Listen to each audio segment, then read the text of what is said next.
Hello विद्यार्थियों, target with लक्ष्य की इस नई वीडियो में आप सभी का स्वागत है।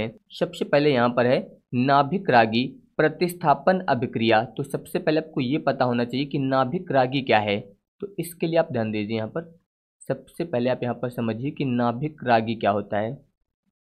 नाभिक रागी, इसे बोला जाता है न्यूक्लियोफाइल। इसे बोलते हैं न्यूक्लियोफाइल। तो यहाँ पर जो आपका न्यूक्लियो है, यानी कि ये, इसका मतलब होता है नाभिक से। न्यूक्लियो का मतलब होता है नाभिक से। और यहाँ पर जो ये शब्द यूज हो रहा है फाइल, इसका मतलब होता है प्यार, स्नेह। तो यहाँ पर याद रखिएगा, इसे आप नाभिक रागी या फिर नाभिक स्नेही भी बोल सकते हैं। ये जो है नाभिक से प्यार करता है, यानी कि नाभिक से स्नेह करता है, इसलिए इसे जो है नाभिक रागी या फिर नाभिक स्नेही बोला जाता है। इसके अलावा जो आपका नाभिक होता है वो कैसा होता है, धनात्मक होता है, यानी कि नाभिक पर जो चार्ज होता है वो कैसा होता है, धन आवेश होता है। तो जो नाभिक रागी होता है वो यहाँ पर जो है नाभिक की ओर आकर्षित होता है। तो इसकी ओर आकर्षित हो रहा है, इसका मतलब इस पर कैसा चार्ज होगा, इस पर होगा ऋण आवेश। ये आप लोग याद रखिएगा, ये जो है नाभिक की ओर आकर्षित हो रहा है जो कि धनात्मक है, इसलिए यहाँ पर जो नाभिक स्नेही यानी कि जो नाभिक रागी होगा ये कैसा होगा, ये ऋणात्मक होगा, यानी कि इस पर जो है माइनस चार्ज होगा। तो इसको याद रखिएगा, इसको प्रदर्शित किया जाता है NU से, न्यूक्लियो यानी कि NU, और यहाँ पर ये ऋणात्मक होता है इसलिए NU माइनस। ये होता है आपका नाभिक रागी, इससे बोलते हैं हम लोग नाभिक रागी। अगर एग्जाम्पल की बात करें तो आप बता सकते हैं, जैसे कि F माइनस, ये आपका नाभिक रागी होता है। इसके अलावा Cl माइनस, ये भी नाभिक रागी होता है। I माइनस, ये भी नाभिक रागी होता है। इसके अलावा OH माइनस, ये भी आपका एक नाभिक रागी है। तो ये आप लोग याद रखिएगा। तो अब यहाँ पर ध्यान दीजिए, इसमें लिखा है नाभिक रागी प्रतिस्थापन अभिक्रिया। प्रतिस्थापन का मतलब होता है किसी को हटाकर उसकी जगह लेना, यानी कि जो नाभिक रागी है ये इस अभिक्रिया में जो है किसी को हटाकर उसकी जगह लेगा। तो वही यहाँ पर ध्यान दीजिए बताया गया कि नाभिक रागी जो है RH यानी कि हैलो एल्केन के X को, X का मतलब आपको बताया गया, इसका मतलब होता है हैलोजन। इसका मतलब होता है हैलोजन। तो ये नाभिक रागी जो है ये हैलो एल्केन के हैलोजन को प्रतिस्थापित कर देता है, यानी कि उसे हटाकर उसकी जगह ले लेगा। तो यहाँ पर इसके लिए आप ध्यान दीजिए, सबसे पहले यहाँ पर बात हुई है हैलो एल्केन की, तो यहाँ पर हो जाएगा RH, ये हुआ हैलो एल्केन। जब इसकी क्रिया यहाँ पर नाभिक रागी यानी कि न्यूक्लियोफाइल से होगी इस प्रकार से, तो यहाँ पर क्या होगा, यहाँ पर जो है ये जो नाभिक रागी है ये यहाँ पर इसके हैलोजन को जो है प्रतिस्थापित कर देगा और इसकी जगह ले लेगा। तो यहाँ पर ये आ जाएगा R। ध्यान दीजिए, यहाँ पर ये हैलोजन है तो यहाँ से ये हैलोजन निकल जाएगा। तो यहाँ से हैलोजन निकल जाएगा तो न्यूक्लियोफाइल यानी कि नाभिक रागी जो है इसकी जगह ले लेगा। इसके अलावा जब X यानी कि हैलोजन यहाँ से निकल जाएगा तो ये हो जाएगा X माइनस। इस प्रकार से यहाँ पर यह अभिक्रिया होगी। अब इसका एक एग्जाम्पल ध्यान दीजिए आप यहाँ पर, जैसे कि यहाँ पर ध्यान दीजिए, यहाँ पर है RH यानी कि ये एक हैलो एल्केन है। तो R का मतलब होता है CH3, तो इससे आप इस प्रकार से लिख सकते हैं CH3। यहाँ पर ये 3 H हो जाएंगे, तो ये हो गया आपका R यानी कि एल्किल समूह। इसके बाद ध्यान दीजिए यहाँ पर है X यानी कि हैलोजन, तो यहाँ पर हम लोग जोड़ देते हैं Cl। इसकी क्रिया जो है अपन नाभिक रागी से कराएंगे। तो नाभिक रागी जैसे आपको बताया गया अभी OH माइनस, ये एक नाभिक रागी होता है। तो यहाँ पर जब क्रिया होगी तो इसमें क्या होगा, यहाँ पर ये जो न्यूक्लियोफाइल यानी कि जो नाभिक रागी है यहाँ से इस हैलोजन को प्रतिस्थापित कर देगा और इसकी जगह ले लेगा। तो यहाँ पर ध्यान दीजिए, ये CH, यहाँ पर है H, यहाँ पर भी है H। तो यहाँ पर ये जो नाभिक रागी है ये इस Cl को प्रतिस्थापित कर देगा और इसकी जगह ले लेगा। तो यहाँ से Cl निकल जाएगा तो यहाँ पर हो जाएगा Cl माइनस। इस प्रकार से यहाँ पर यह अभिक्रिया आप बताएंगे। तो यहाँ पर नाभिक रागी जो है ये हैलो एल्केन के हैलोजन को प्रतिस्थापित कर देता है, यानी कि उसे हटाकर उसकी जगह ले लेता है। तो ये आप लोग याद रखिएगा। इसके अलावा ध्यान दीजिए, जो नाभिक रागी प्रतिस्थापन अभिक्रिया होती है ये क्रिया विधि के आधार पर जो है 2 प्रकार की होती है। नाभिक रागी प्रतिस्थापन अभिक्रिया जो है कार्यविधि के आधार पर 2 प्रकार की होती है। सबसे पहले यहाँ पर ध्यान दीजिए, एक अणुक नाभिक रागी प्रतिस्थापन अभिक्रिया। तो प्रतिस्थापन अभिक्रिया का मतलब होता है सब्स्टिट्यूशन रिएक्शन, याद रखिएगा। प्रतिस्थापन अभिक्रिया का मतलब होता है सब्स्टिट्यूशन रिएक्शन। तो सब्स्टिट्यूशन का S, इसके अलावा नाभिक का N और एक अणु का 1, यानी कि इसे जो है SN1 अभिक्रिया भी बोला जाता है। ये आप लोग याद रखिएगा, इसे जो है SN1 अभिक्रिया भी बोला जाता है। तो यहाँ पर ध्यान दीजिए, यह अभिक्रिया जो है ये तृतीयक हैलोएल्केन द्वारा जो है सर्वाधिक प्रदर्शित की जाती है। तृतीयक हैलोएल्केन क्या होती हैं इसके बारे में आपको भी बताया जा चुका है पहले ही। तो यहाँ पर ये अभिक्रिया जो है तृतीयक हैलोएल्केन द्वारा सर्वाधिक प्रदर्शित होती है। तो यहाँ पर बात हुई है तृतीयक हैलोएल्केन की, जैसे कि आप यहाँ पर बता सकते हैं C, यहाँ पर हो जाएगा CH3, यहाँ पर इससे जुड़ा हुआ है CH3, इसके अलावा यहाँ पर CH3 और इस कार्बन से यहाँ पर जुड़ा हुआ है आपका Cl। तो ये होता है आपका तृतीयक हैलोएल्केन, यानी कि इस कार्बन, यानी कि जिस कार्बन से हैलोजन जुड़ा होता है वो कार्बन यहाँ पर आप देख सकते हैं डायरेक्ट जो है 3 कार्बन से जुड़ा है। यहाँ पर ये वाला जो कार्बन दिया गया है ये डायरेक्ट जो है 3 कार्बन से, एक ये और एक ये। तो यहाँ पर जिस कार्बन के साथ हैलोजन जुड़ा है वो कार्बन जो है डायरेक्ट 3 कार्बन से जुड़ा है, इसलिए इसे बोला जाता है तृतीयक हैलोएल्केन, या फिर इससे आप बोल सकते हैं 3 डिग्री हैलोएल्केन। तो यह अभिक्रिया जो होती है वो तृतीयक हैलोएल्केन द्वारा सर्वाधिक प्रदर्शित की जाती है। इसके अलावा यह अभिक्रिया जो है 2 चरणों में होती है। यह अभिक्रिया जो होती है ये 2 चरणों में होती है। तो सबसे पहले ध्यान दीजिए, बताया गया कि पहले चरण में कार्ब धनायन का निर्माण होता है। पहले चरण में क्या होता है?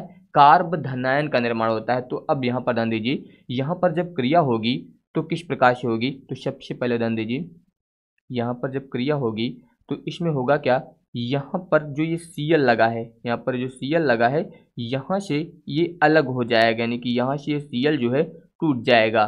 तो ध्यान दीजिए यहाँ पर क्या बनेगा, यहाँ पर हो जाएगा C, यहाँ पर दिया गया है CH3, यहाँ पर हो जाएगा CH3 और यहाँ पर हो जाएगा CH3, इस प्रकार से। तो यहाँ पर जो Cl लगा हुआ है ये Cl जो है यहाँ से अलग हो जाएगा।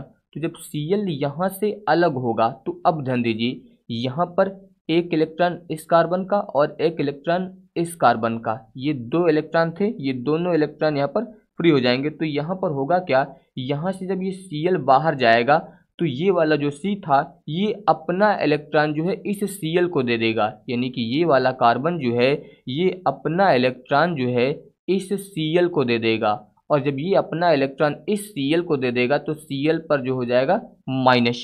इसके अलावा इसने अपना इलेक्ट्रॉन दे दिया है, इसलिए इस पर कैसा चार्ज हो जाएगा, इस पर हो जाएगा प्लस। तो ये यहाँ पर बनता है कार्ब धनायन, इससे बोला जाता है कार्ब धनायन। और यहाँ पर ध्यान दीजिए, ये कार्ब धनायन जो होता है ये भी 3 डिग्री होता है, क्योंकि ये कार्बन जो है डायरेक्ट 3 कार्बन परमाणु से जुड़ा हुआ है, इसलिए ये यहाँ पर 3 डिग्री कार्ब धनायन होता है। ये भी आप लोग याद रखेंगे। तो यहाँ पर जब ये Cl अलग होगा यहाँ से, तो यहाँ पर ये वाला कार्बन जो है अपना इलेक्ट्रॉन इस Cl को दे देगा। और आपको पहले बताया गया जब भी कोई इलेक्ट्रॉन ग्रहण करता है तो उस पर जो है माइनस चार्ज आता है, तो यहाँ पर हो जाएगा माइनस। और इसने अपना इलेक्ट्रॉन दिया है इसलिए इस पर कैसा आवेश हो जाएगा, प्लस आवेश हो जाएगा। तो यहाँ पर ये अभिक्रिया जो होती है ये बहुत ही धीरे धीरे होती है। ये अभिक्रिया जो है ये बहुत ही धीरे धीरे होती है। इसके अलावा ध्यान दीजिए, आपको बताया गया कि दूसरे चरण में कार्ब धनायन पर नाभिक रागी का आक्रमण होता है। पहले चरण में यहाँ पर कार्ब धनायन का निर्माण होता है, यहाँ पर ये कार्ब धनायन बन गया है। अब दूसरे चरण में क्या होगा, कार्ब धनायन पर जो है नाभिक रागी आक्रमण करता है। तो अब इसके लिए ध्यान दीजिए, यहाँ पर है आपका ये कार्ब धनायन, यानी कि यहाँ पर आप लिखेंगे C, यहाँ पर हो जाएगा CH3, यहाँ पर CH3 और यहाँ पर भी CH3, इस प्रकार से ये आपका है यहाँ पर कार्ब धनायन। अब इस पर जो है नाभिक रागी आक्रमण करता है, यानी कि OH माइनस मान लीजिए यहाँ पर हम लोग लेते हैं। तो ये जो है अब इस कार्ब धनायन पर आक्रमण करता है। तो यहाँ पर जब ये इस पर आक्रमण करता है तो यहाँ पर ये OH माइनस जो है इसकी तरफ जो है बहुत ही तेजी से आकर्षित होता है, क्योंकि ये धनायन है और इस पर ऋणावेश होता है, तो ये जो है बहुत ही तेजी से इसकी ओर आकर्षित होता है। तो ये अभिक्रिया जो होती है वो बहुत ही तीव्र होती है। यहाँ पर ये अभिक्रिया जो है बहुत ही तीव्र होती है। तो जब ये इसकी ओर आकर्षित होता है तो ध्यान दीजिए, यहाँ पर हो जाएगा C, यहाँ पर CH3, यहाँ पर हो जाएगा CH3 और यहाँ पर हो जाएगा CH3 इस प्रकार से। और ये जब इसकी ओर आकर्षित होगा तो यहाँ पर इसके साथ आके जुड़ जाएगा और यहाँ पर अब बन जाएगा OH। इस प्रकार से यहाँ पर ये क्रिया होती है। तो यहाँ पर होता क्या है, यहाँ पर सबसे पहले चरण में जो है कार्बधनायन का निर्माण होता है और दूसरे चरण में जो कार्बधनायन होता है इस पर जो है यहाँ पर नाभिक रागी जो है आक्रमण करता है। ये आपका होता है न्यूक्लियोफाइल यानी कि नाभिक रागी, ये जो है इस पर आक्रमण करता है। तो जब ये इस पर आक्रमण करता है तो ये जो है इसकी ओर बहुत ही तेजी से आकर्षित होता है। तो ये अभिक्रिया जो है बहुत ही तेजी से होती है और यहाँ पर ये OH जो है इसके साथ जुड़ जाता है। अब इसके बाद ध्यान दीजिए, अगला यहाँ पर है द्विअणुक नाभिक रागी प्रतिस्थापन अभिक्रिया। इससे बोला जाता है SN2 रिएक्शन यानी कि SN2 अभिक्रिया इस प्रकार से। तो यहाँ पर ध्यान दीजिए बताया गया कि यह अभिक्रिया जो है प्राथमिक RX यानी कि प्राथमिक हैलोएल्केन द्वारा दी जाती है। तो प्राथमिक हैलोएल्केन की बात करें तो आप बता सकते हैं यहाँ पर C, यहाँ पर हो जाएगा H, यहाँ पर H और यहाँ पर मान लीजिए CH3 और इससे जुड़ा हुआ है आपका यहाँ पर Cl। तो यहाँ पर ये कार्बन जिस हैलोजन से जुड़ा है, तो ध्यान दीजिए ये कार्बन डायरेक्ट केवल एक ही कार्बन से जुड़ा है, तो ये होता है आपका प्राथमिक हैलो एल्केन। इसके बारे में आपको बताया गया है। तो यहाँ पर ये आपको बताया गया कि यह अभिक्रिया जो है प्राथमिक हैलो एल्केन द्वारा दी जाती है। इसमें नाभिक रागी का पश्च आक्रमण होता है। ध्यान दीजिए यहाँ पर क्या बताया गया कि नाभिक रागी का पश्च आक्रमण होता है तथा संक्रमण अवस्था बनती है। तो अब ध्यान दीजिए यहाँ पर नाभिक रागी यानी कि मान लीजिए हम लोग लेते हैं OH-, ये हो जाएगा यहाँ पर नाभिक रागी। तो यहाँ पर जो नाभिक रागी है ये पश्च आक्रमण करता है, यानी कि ये यहाँ पर जो है इसमें पीछे से आक्रमण करेगा, यानी कि इधर से ये नाभिक रागी जो है यहाँ पर पीछे से आक्रमण करेगा। तो जब पीछे से आक्रमण करेगा तो ध्यान दीजिए यहाँ पर ये कार्बन दिया गया है, यहाँ पर ये हाइड्रोजन, यहाँ पर ये हाइड्रोजन था और यहाँ पर ये जो है CH3 था। तो ध्यान दीजिए अब ये OH- यहाँ पर इस पर आक्रमण करेगा, यानी कि यहाँ पर आके जुड़ने लगेगा तो इस कार्बन के 5 बॉन्ड हो जाएंगे, जो कि संभव नहीं है। यानी कि यहाँ पर जब ये OH- इधर आके जुड़ेगा तो यहाँ पर इस कार्बन के 5 बंद हो जाएंगे, जो कि संभव नहीं है। यहाँ पर कार्बन के केवल 4 ही बॉन्ड होने चाहिए।